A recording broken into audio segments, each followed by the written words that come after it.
નમસ્કાર દર્શક મિત્રો, સતીશ રાજ ન્યૂઝમાં આપનું સ્વાગત છે।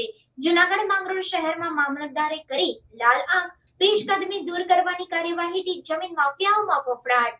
માંગરોળ શહેરમાં છેલ્લા ઘણા સમયથી માંગરોળ શેખ મિયા તળાવ આસપાસના વિસ્તારોમાં સરકારી જમીનોમાં ગેરકાયદેસર બાંધકામ થયેલા હતા અને આ પેશકદમી થતા તળાવ ઓવરફ્લો થતા પાણી નિકાલની વ્યવસ્થા ન હોવાને કારણે લોકોના ઘરોમાં પાણી ઘૂસી જતા હતા, પરંતુ ઘણા મામલતદારો આવ્યા અને ગયા છતાં પણ આ પેશકદમી અડીખમ હતી। પરંતુ નવા મામલતદાર આર.ડી. પરમાર આવતાની સાથે જ આ પેશકદમી જમીનો ખુલ્લી કરવાનું બુલડોઝર ફરતા જમીન માફિયાઓમાં ફફડાટ ફેલાયો છે।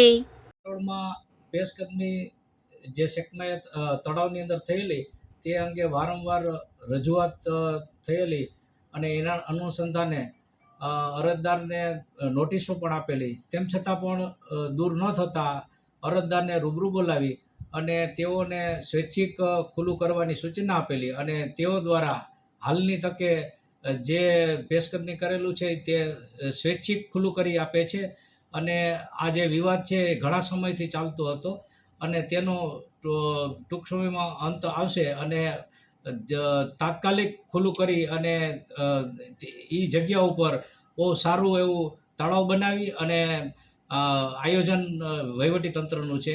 એટલે એના માટે આ પેશકદમી જે કરેલી છે એ હાલ દૂર કરેલી છે।